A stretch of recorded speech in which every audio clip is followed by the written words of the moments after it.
कडक सायलेंट झालेला आहे.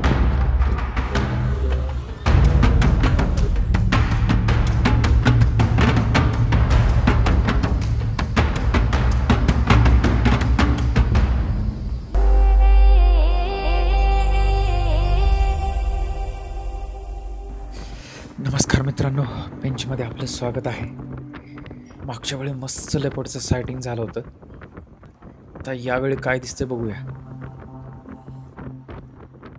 मित्रांनो, या इथं पण तुम्ही परमिट बुक करू शकता, पण ते इथं मिळेलच याची काही खात्री नाही. त्यामुळे ऑनलाईन केलेलं केव्हाही चांगलं.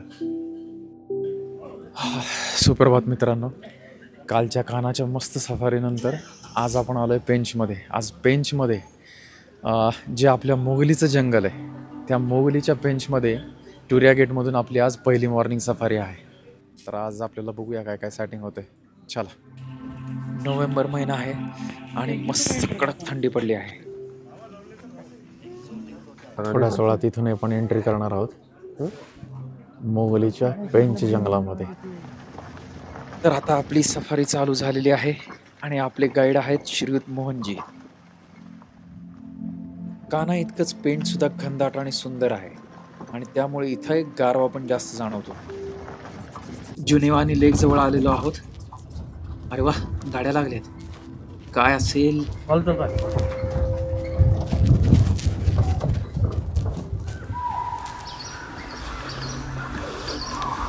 कॉलिंग. नक्कीच वाघ असणार.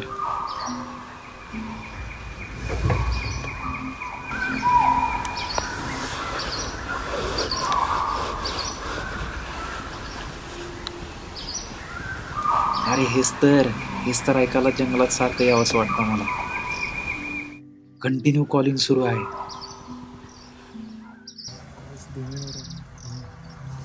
कॉलिंग हळूहळू कमी होत आहे. याचा अर्थ वाघ समोरच्या बाजूला जात आहे बहुतेक.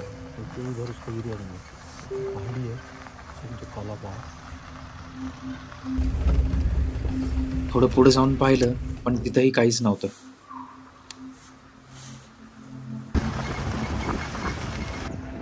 भुत्या. ते समोर जे पांढरं झाड आहे ना, त्याला भुत्याचे झाड म्हणतात. कारण रात्रीच्या वेळी चंद्रप्रकाशात ते चमकतं आणि एक वेगळीच भूतासारखी आकृती दिसते, म्हणूनच भुत्या. चार्ज करने के लिए? हाँ. अरे बाप रे, टाइगर चार्ज करेगा तो डर ही जाएंगे. उस समय मैं भी डर गया था. मोहनजी एका वाघिणीचा किस्सा सांगत आहेत. ती वाघीण जिप्सीवर चार्ज करत होती कारण गाड्या बघितल्यावर ती चिडायची. कदाचित माणसांकडून तिला काही वाईट अनुभव आला असेल, पण आता तिला पिल्ल झाल्यानंतर ती शांत झाली. इतरांपेक्षा कसा वेगळा दिसतोय बघा भुत्या. हे आहे अर्जुनाचं झाड. याचे बरेच औषधी उपयोग आहेत. आणि हे एनाचं झाड, इंग्रजीत क्रोकोडाईल बार्क ट्री. सालीवरून लक्षात आलंच असेल तुमच्या, क्रोकोडाईल बार्क. अशाच खडकाळ जागांमध्ये वाघापेक्षा बिबट्या दिसण्याची शक्यता जास्त असते, जसं आपण मागच्या वेळेस पाहिला होता. ते पहा मागे तोतलाडोह धरणाचे पाणी आणि इथे समोर झाडावर पोपट. Plum headed parakeet. चला गया.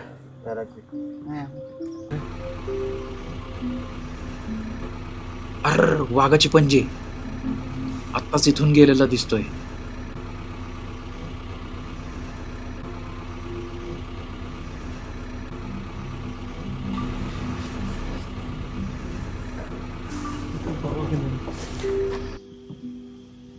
बराच वेळ थांबून सुद्धा काही खुणा नाहीयेत. वाह, हे तर निसर्गाचं एक पेंटिंगच वाटतंय.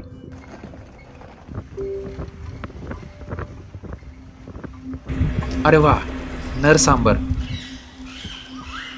जा बाबा जा, आधी तू मग आम्ही.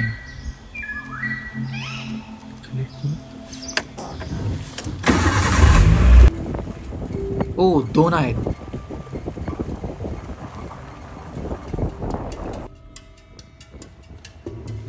भरपूर गाड्या आहेत, काहीतरी नक्कीच असणार.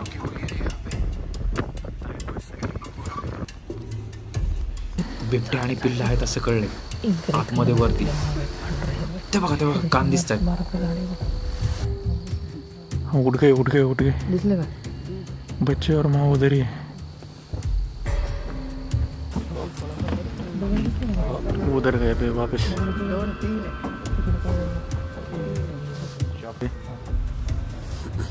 हे बच्चे है. अरे वा, मस्त खेळत आहेत.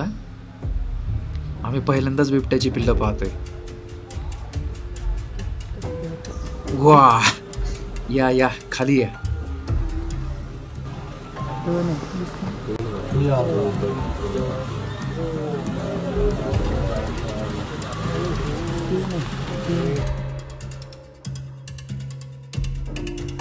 क्या बात है, कडक.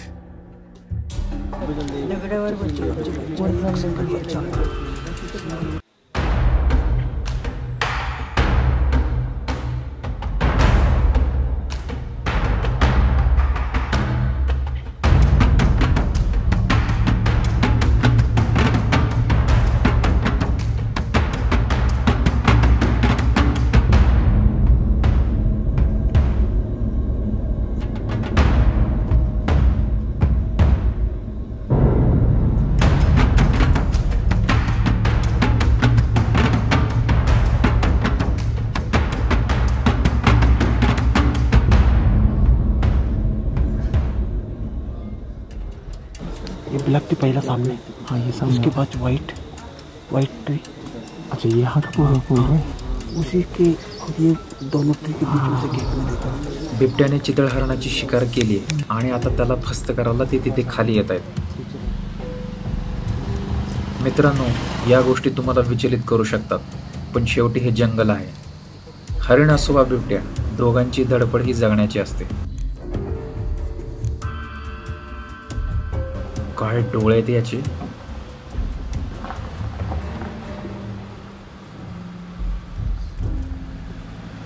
आलं पिल्लू आलं.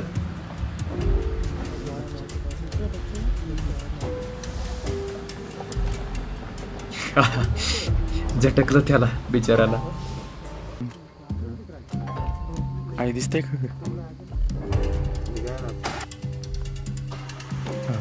अरे परत आला.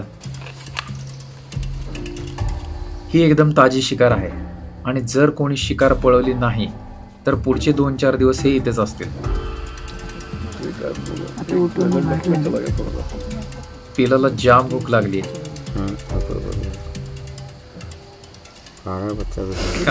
अरे परत एकदा. अरे हा परत आला खायला. बिबट्याला हरणाची शिकार संपवायला साधारण 2-4 दिवस लागतात.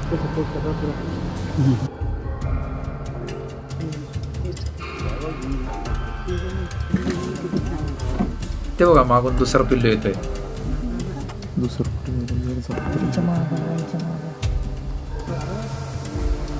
उडून खाते. पूरा हो गया. पूरा भाग दिया.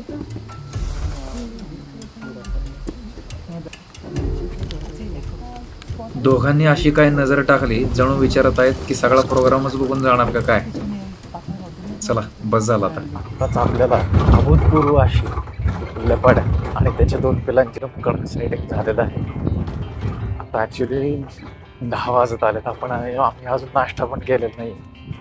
आता मंतुर साईटिंग झाल्यानंतर थोडं पोटपूजेचं पण बघूया आणि त्याच्यानंतर अजून काही साईटिंग होते का बघूया. मध्ये हे महाशय बसले होते. रानगवा. जबरदस्त शक्ती असते यांची. एखाद्या गाडीलाही उलटी पलटी करतील.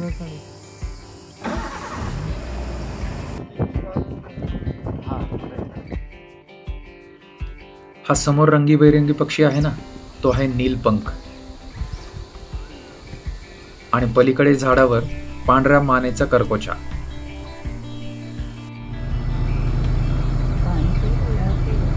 जवळपास 10:30 झाले आहेत.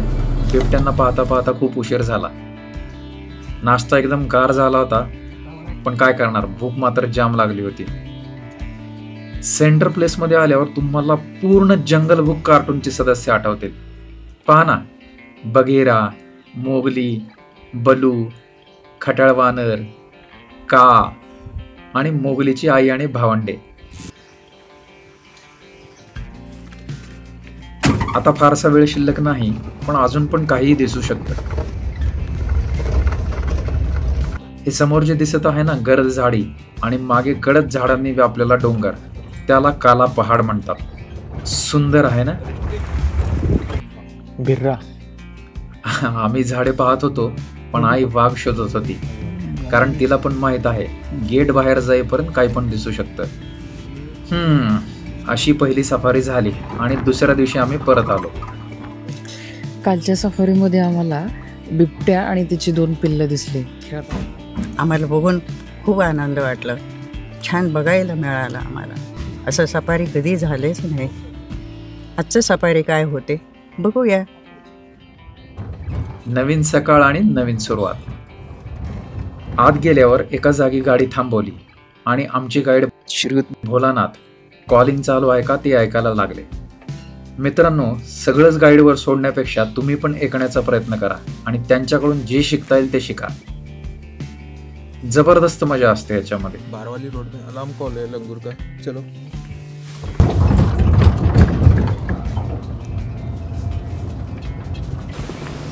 नीलगाय ही आशिया खंडातील सर्वात मोठी हरणांची प्रजाती आहे.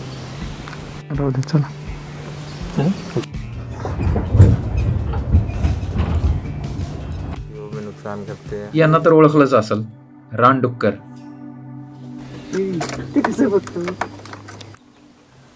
यामध्ये आमच्याकडे एकदम रागात नाही कुतूहलाने पाहत होता.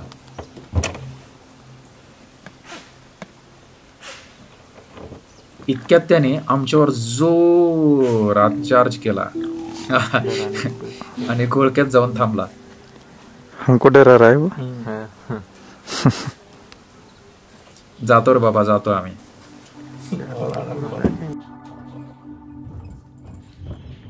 पुढे एका सुंदर रस्त्यावरून जात असताना एकदम कॉल.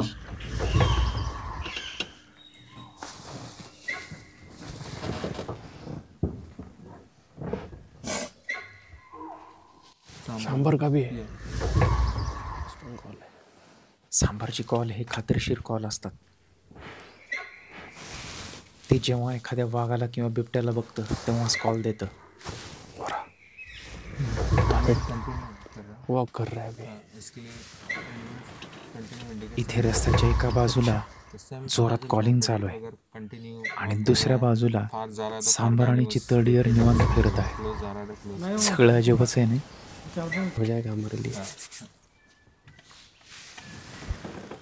कॉल हळूहळू बारीक होत गेले, कारण वाघ कदाचित उलट्या दिशेला पलीकडे जात असावा, म्हणून आम्ही पुढे दिसतोय का पाहायला निघालो.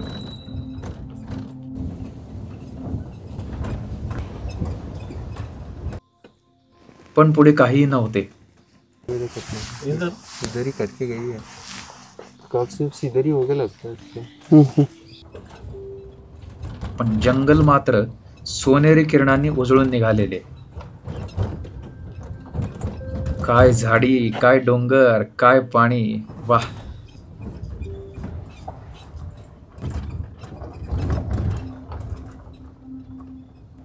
हे वनकुटीर आहे. जंगलात जे वन कर्मचारी गस्त घालतात ना त्यांच्या राहण्यासाठी. त्यांचं काम खरोखरच जबरदस्त असतं. बरंच फिरून झाल्यावर एकदा काल जे पाहिलं होतं त्या बिबट्याचं कुटुंबाचं दर्शन घ्यायला आलो. नीचे आहे. आणि ते सगळेचे सगळे तिथेच होते.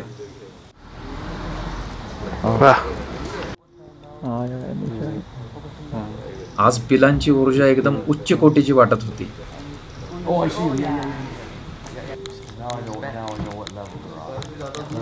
अभी उधर ही.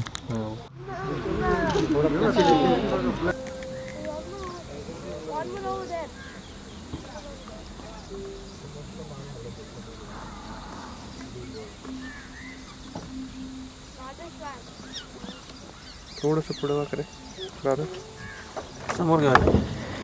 अजूनही थोडा वेळ होता, म्हणून पुढे जुनेवानीला आलो. जुनेवानीच्या इथं सगळं कसं शांत आणि निवांत वाटत होतं. तर तिथे एका झाडावर किंगफिशर बसला होता.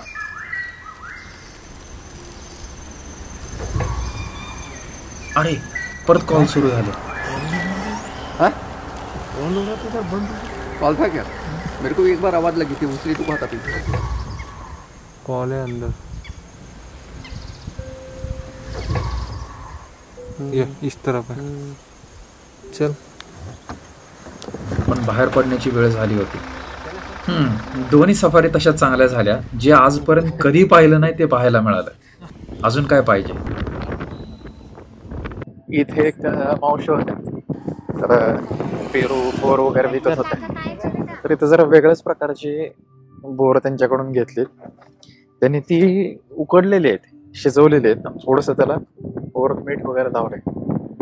त्याला खाल्ल्यानंतर वेगळीच चव आहे. म्हणजे गोडसर आंबट अशी जरा वेगळीच चव आहे, पण छान आहे. व्हिडिओ पाहण्यासाठी मनपूर्वक धन्यवाद. आणि जर आमच्या चॅनलला सबस्क्राईब केलं नसेल तर नक्की सबस्क्राईब, लाईक आणि शेअर करा.